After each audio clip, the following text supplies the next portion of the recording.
texto do calendário litúrgico, nesse primeiro domingo do Advento, Evangelho de Marcos, capítulo 13. Nós leremos do verso 33 a 37.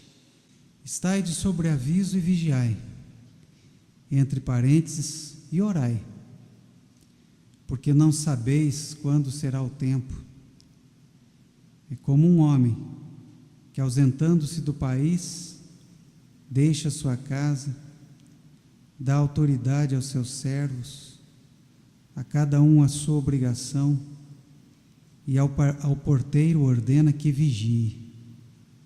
Vigiai, porque não sabeis quando virá o dono da casa, se à tarde, se à meia-noite, se ao cantar do galo, se pela manhã, para que, vindo ele inesperadamente, não vos ache dormindo. O que, porém, vos digo a todos: vigiai, vigiai.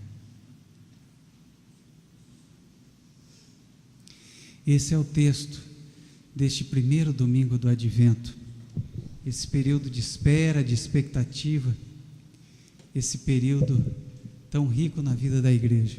Eu particularmente fico muito sensibilizado com esse tempo. Eu não sei como é com vocês, mas é o tempo que mais me toca. Eu espero esse período do Advento, fico muito emocionado, eu gosto, cada domingo do Advento, essa ideia de nos prepararmos, estarmos atentos, alertas, porque algo está nascendo, Deus está nascendo em nós mais uma vez.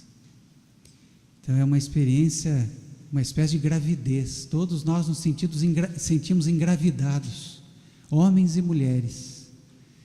E se bem que falar isso com esse negócio aí desse pessoal que é contra negócio de gênero é complicado, né? Mas aqui a gente pode falar. Homens e mulheres nos sentimos engravidados, nos sentimos prenhes, nos sentimos tomados pelo Espírito de Deus. É um período muito bonito, muito forte, é um período que mexe com as nossas emoções, é um período que toca as nossas estruturas mais profundas.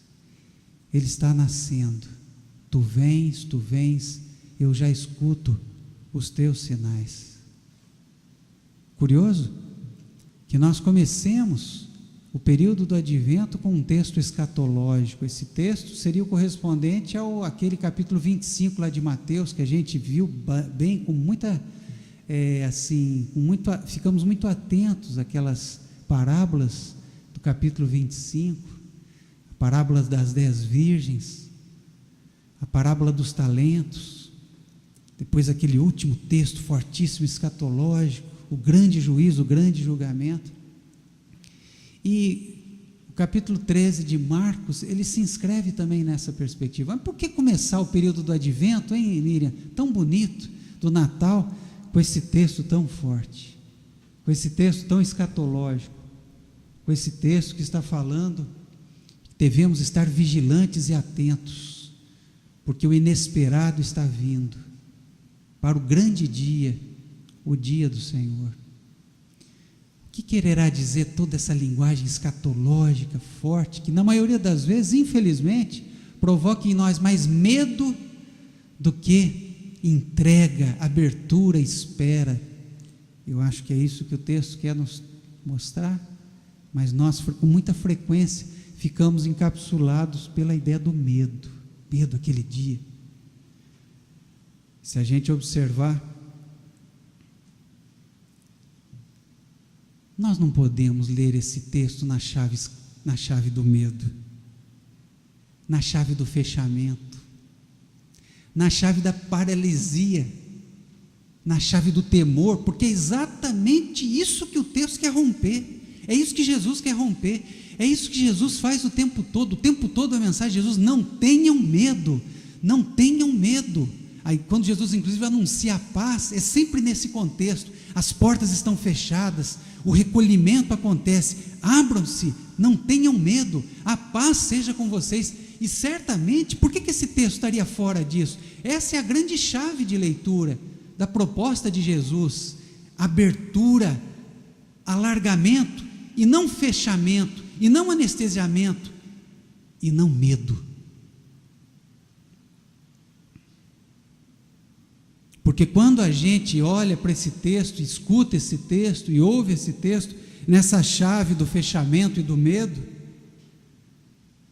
como algo que nos ajuda a encontrar um lugar seguro para fugir da ameaça. Há uma ameaça, cuidado, vai acontecer uma coisa muito ruim, é como se pairasse essa ameaça e nós nos puséssemos a buscar meios de enfrentar essa ameaça. E geralmente, quando o futuro é sombrio, quando as coisas não acontecem do jeito que gostaríamos que acontecessem, quando as coisas não correspondem à nossa expectativa, quando o inesperado não é o inesperado bom, é o inesperado ruim, como Jesus está dizendo aqui nesse capítulo 13, é templo destruído, é rumor de guerras, é pai contra filho, uma coisa impressionante.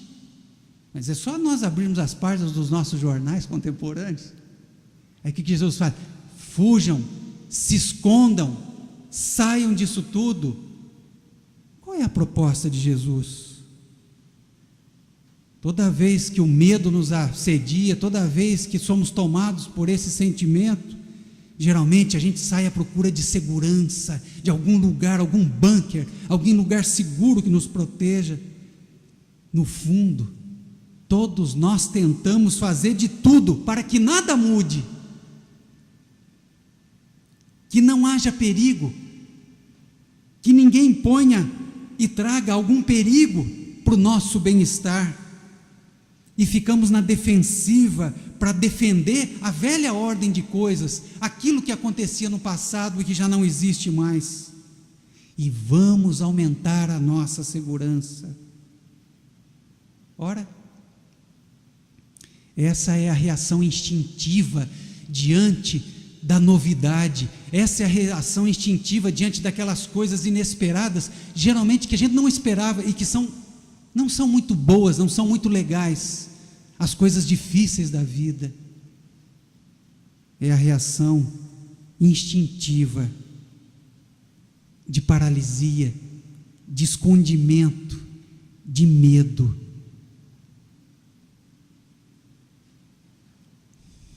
Mas é isso que Jesus espera de nós? Sejamos sinceros, vocês acham que isso corresponde a tudo que Jesus disse na sua vida toda? Ou será que ele ia se contradizer nesse final aí, nesses últimos discursos? Talvez a essência da comunidade de Jesus, ou dessas comunidades jesuânicas que são tantas, que caminham na memória de Jesus, a essência é serem, antes de um lugar de culto, um lugar de adoração, um lugar onde a gente vai aprender coisas legais, um lugar onde a gente vai ter essa comunhão, um lugar onde a gente vai ouvir uma palavra, um lugar onde a gente vai cantar, um lugar onde a gente vai se alegrar. Talvez sejam acima de tudo, talvez essa seja a essência dessas comunidades, elas serem acima de tudo, sem negar essas outras dimensões que são importantes. Um lugar, Lenita, onde a gente vai acordar, onde a gente vai despertar, onde a gente vai.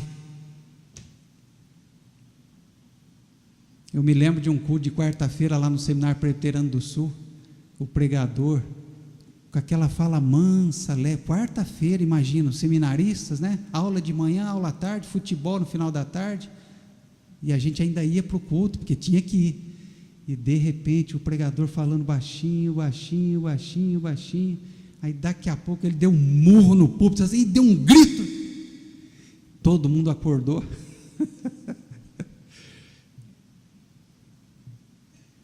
Às vezes, a experiência religiosa, ela mais adormece a gente, ela mais anestesia a gente, ela mais aprisiona a gente. Talvez a essência das comunidades de Jesus, e eu acho que é isso que esse texto quer dizer: acordem. Paulo vai dizer com outras palavras: acorda, ó tu que dormes, levanta dos mortos. Paulo exagera, você está morto, cara, você só não sabe que morreu. Aliás, tem muita gente aí que está vivo, mas parece que Só, como diz meu cunhado, esqueceu de deitar. Acorda, desperta, levanta dos mortos. Olha, como se Paulo dissesse assim, ó, ressuscita, cara, ressuscita agora, nessa vida, e Cristo te iluminará. Porque não há sol, Lenita, que entre numa casa de portas fechadas. Não há sol que entre numa casa de janelas fechadas.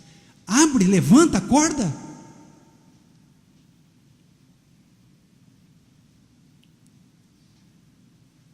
Um lugar de um despertar, um lugar de um nascimento constante, um lugar de um advento de uma nova vida, de uma nova maneira de estar nessa vida.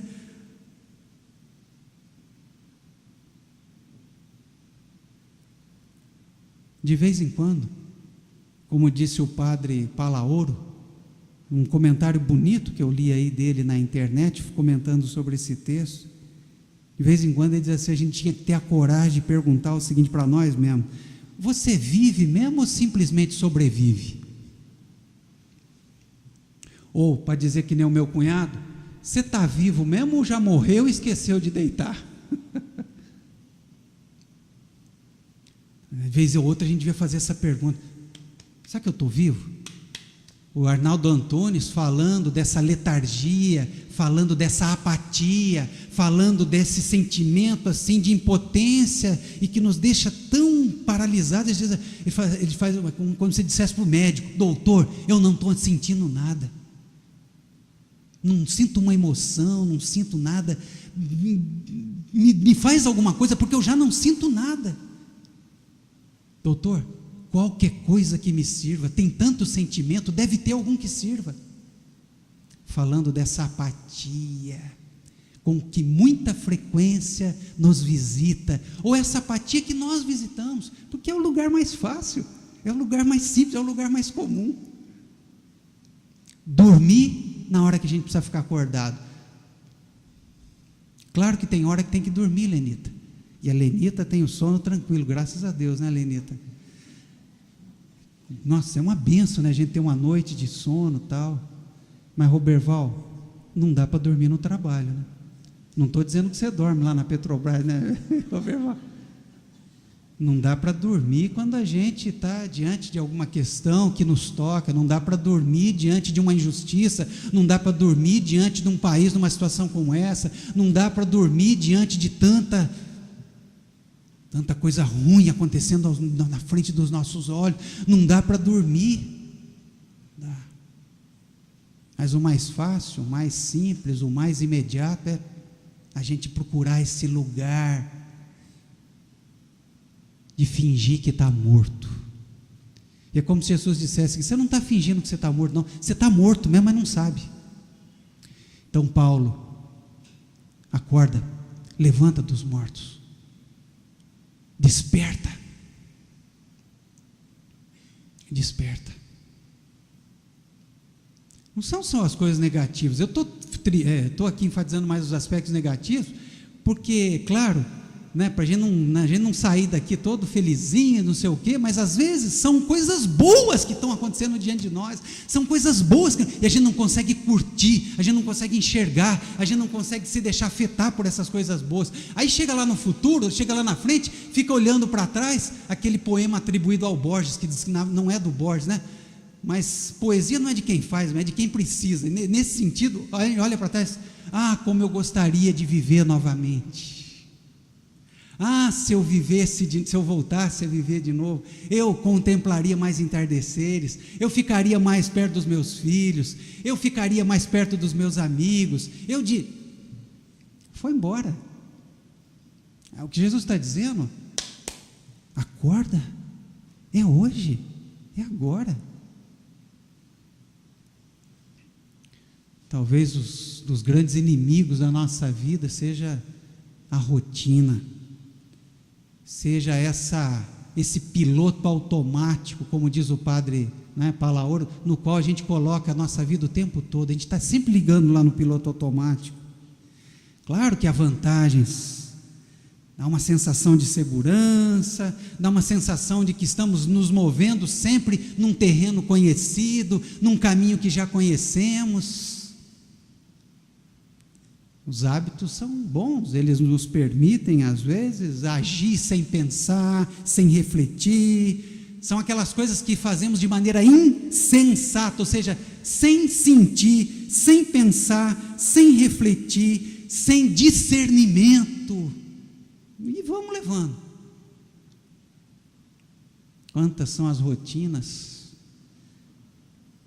de manias que herdamos, de ares que respiramos, às vezes ares pesados, às vezes ares contaminados, às vezes ares mofados, mas condutas que vamos repetindo como se fossem, isso aí é a vida. E nessa repetição do conhecido, vamos nos habituando a viver no esconderijo de nós mesmos, na apatia, na letargia, no sono.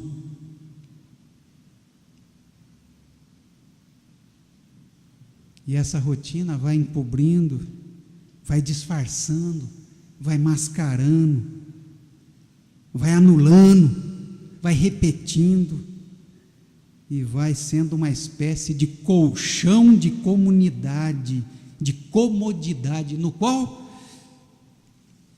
a gente vai morrendo pouco a pouco. E nada se modifica. E com isso,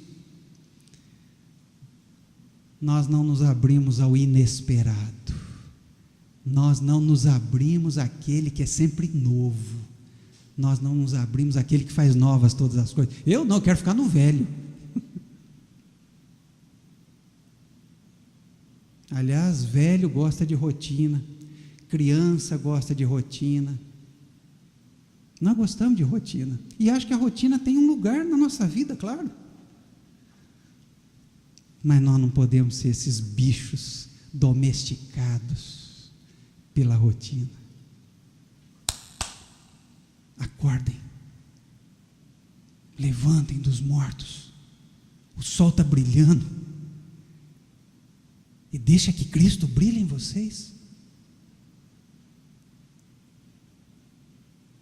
A insensibilidade que não deixa que nada se modifique, que tudo continue como sempre, que não nos permite que arrisquemos ao novo, que vai atrofiando o nosso espírito aventureiro, criativo, que sussurra em nós possibilidades, que nos instiga a caminhar por paisagens desconhecidas, que nos impulsiona a horizontes não pensados. Nós fugimos disso.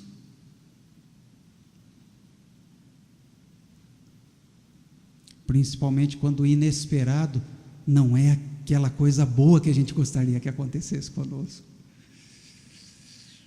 Outro dia eu li uma coisa bonita, um pai dizendo para o filho, um processo de separação, o inesperado, ninguém esperava, houve a separação, aquela dor, aquela dificuldade, e lá na frente o pai dizendo para o filho, filho, você perdeu aquele pai, que você tanto idealizava, mas você ganhou um amigo, sabe? O pai descobriu que no meio daquele turbilhão todo, no meio de toda aquela dinâmica destrutiva, difícil, complicada, de separação, o pai foi capaz de descobrir o filho ali naquele momento, e amar o filho como um amigo, inclusive, estar mais presente na vida do filho. Ele estava presente, mas estava presente só de, como diz o outro, só de alma, de espírito, o corpo estava num outro lugar. E de repente aquela situação reaproximou aquele pai, nasceu toda situação inusitada, diferente, nova, por mais difícil que seja, comporta uma possibilidade criativa, comporta uma nova maneira de se colocar nessa vida. É isso que a gente perde quando a gente fica apático, morto, a gente fica cegado pela rotina e não consegue entender que o inesperado vem. Na música lá do Belchior, é o Belchior? mas é você que ama o passado e que não vê que o novo sempre vem. É isso. Está tão apegado àquelas estruturas do passado que não consegue entender que está acontecendo alguma coisa nova na nossa frente, ou está tão apegado a uma perspectiva de futuro, está tão ansioso que não consegue perceber que a presença da vida, do vivente de Deus é aqui, é agora. Que nem o Rubem Alves, né? Aquele texto dele lindo, que ele fala assim, do pai que sai para passear com a criança, vão para um jardim, levando um caqui na bolsa. O pai está em possibilidade de fazer para a criança a mais clássica das perguntas, porque o filho tem lá, né, uma necessidade especial. O pai não pode perguntar, o que você vai ser quando crescer? A mais clássica das perguntas, ansiosas. E aí o Rubens, que o pai faz o seguinte, vai com o filho para o jardim, pega lá o caqui, e os dois começam a desfrutar o caqui. E ele diz assim, sem passado, sem futuro, só o presente, aqui e agora.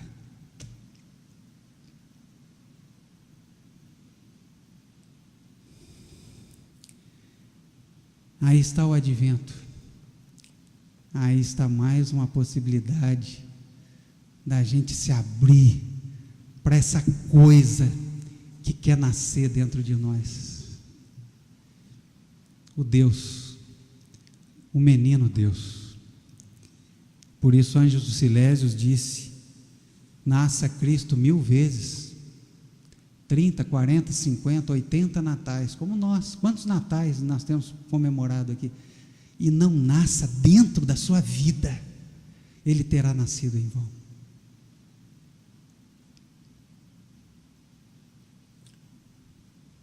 Acordemos, despertemos. Tem uma música que o coral canta, não? Despertai? Não, eu estou enganado, né? Levantai-vos. Pô, mas é o Neliel, eu levanto.